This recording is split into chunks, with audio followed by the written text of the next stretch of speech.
Olá, alunos, tudo bem?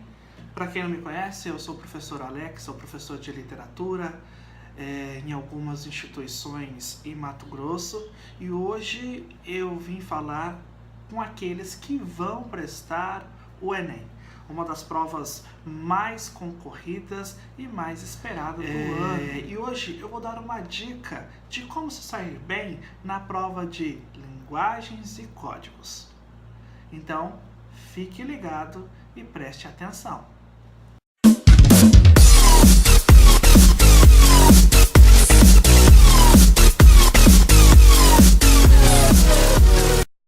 E a pergunta mais feita a mim nesses últimos dias é: professor, o que mais cai em literatura na prova do Enem?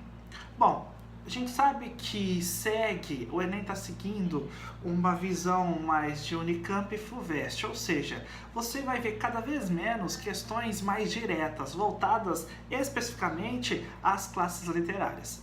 As questões são mais contextualizadas, ou seja, vem o fragmento e deste fragmento a gente retira aí algumas opções voltadas à classe literária e ao que se quis dizer deste movimento. O movimento mais citado ou mais usado na prova do Enem é o final do século XIX e o início do século XX, ou seja, o pré-modernismo e o modernismo em questão. Essas duas classes literárias, elas vêm, às vezes, sendo comparadas com outras classes literárias. As que menos vemos nas provas são as classes do parnasianismo e o renascimento. Isso não quer dizer que você não tenha que estudar. Você precisa estudar, porque às vezes vem só uma comparação. Lembrando que os modernistas faziam críticas à postura dos parnasianos. Isso é importante. Uma outra questão que a gente sempre vem relatando, e eu sempre venho relatando isso em minhas aulas, é que esses vestibulares, eles não vão especificamente ao conteúdo em si, nas questões características, entre outras. Eles vão colocar trechos de livros, ou especificamente obras, poemas, para que você identifique e faça a correlação ao movimento em questão. Isso quer dizer o quê? Que eu tenho que ter um conhecimento de história e tenho que ter lido, algumas obras. Então a gente vai ver muito na FUVEST e Unicamp voltado às obras, os sermões aí do Padre Antônio Vieira. Isso é totalmente relevante, porque só se compreende uma sociedade através de seus escritos.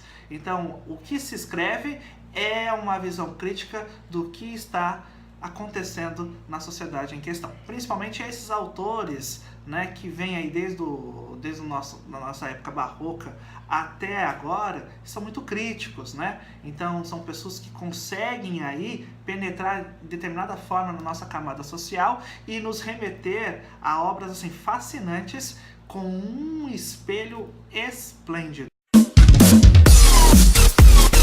Outra dica que dá para se ter assim uma visão mais real das classes literárias é você fazer oposições ou relações. Então, por exemplo, como a gente está falando do modernismo, é vital que você entenda a oposição ao parnasianismo.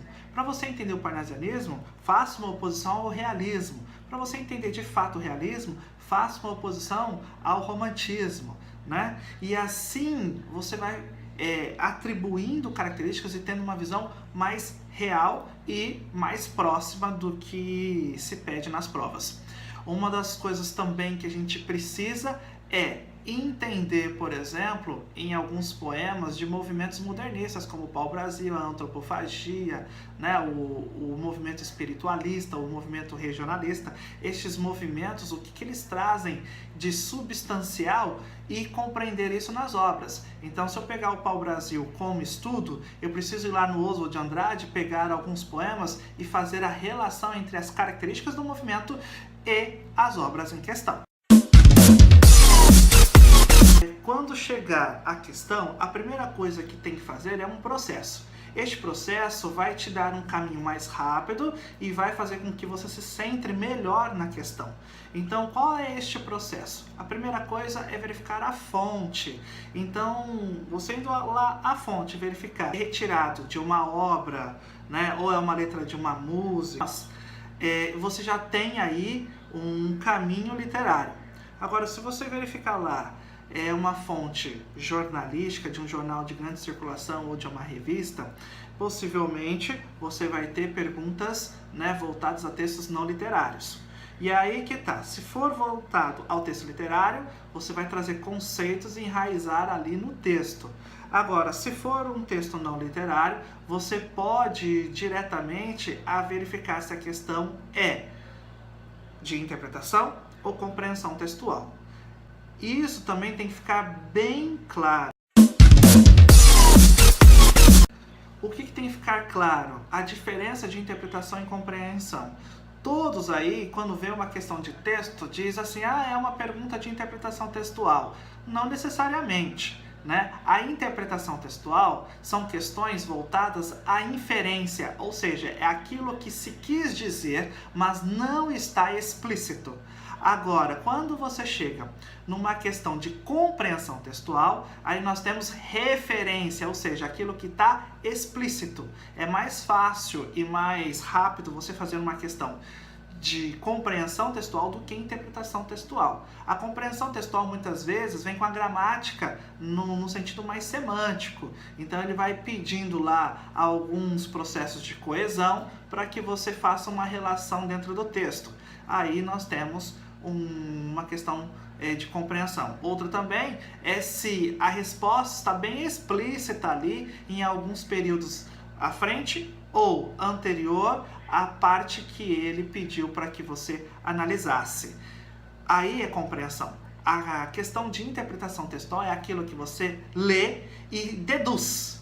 Aí nós temos um pouquinho de dificuldade nesta questão de interpretação. Por quê? Porque o aluno erra porque ele coloca coisas que não estão ali, né? Então ele vai viajando. Não, você tem que se centrar. É o que ele disse? Está escrito, né? E aí você vai nortear. Por quê? Você só consegue fazer uma questão de inferência através de uma referência. Então não adianta. Então, por exemplo, se eu disser para vocês assim, minha irmã levou meu filho caçula à praia. Aí eu vou perguntar assim, quem que minha irmã levou à praia? Meu filho caçula. A resposta está ali. Então é uma pergunta de compreensão textual. Agora, se eu perguntar, eu tenho mais de um filho, aí você, através de uma referência, ou seja, filho caçula, subentende que você tem mais de um filho, deduz. Mas aí você não precisa ficar deduzindo se o filho é branco, se o filho é loiro, se o filho é moreno, não. É o que está ali, tirou a referência, traz a inferência. É o que está por trás do que se escreveu ou do que se disse, ok? Segundo passo para entender melhor aí a questão literária. Então você olhou lá, identificou o autor, que às vezes é um poema, aí identificou o autor. Aí você fala assim, você vai buscar as características deste autor. Aí você não lembra. Nossa, não lembro. Vá ao ano de publicação. O ano de publicação tem que se remeter à sociedade da época. Ou seja, você vai trazer um pouquinho da história. Aí você fala assim, nossa, não lembro. Aí você vai pegar a informação que tem dentro da pergunta, porque o Enem traz informações importantíssimas para te auxiliar a resposta. Aí você chega a uma resposta mais definitiva. E hoje eu finalizo estas dicas. Espero que vocês tenham entendido, compreendido. Mande a sua pergunta aí embaixo nos comentários e compartilhe aos seus amigos. Venha com a gente, venha estudar literatura, porque não existe literatura sem uma capacidade de análise social. Tchauzinho!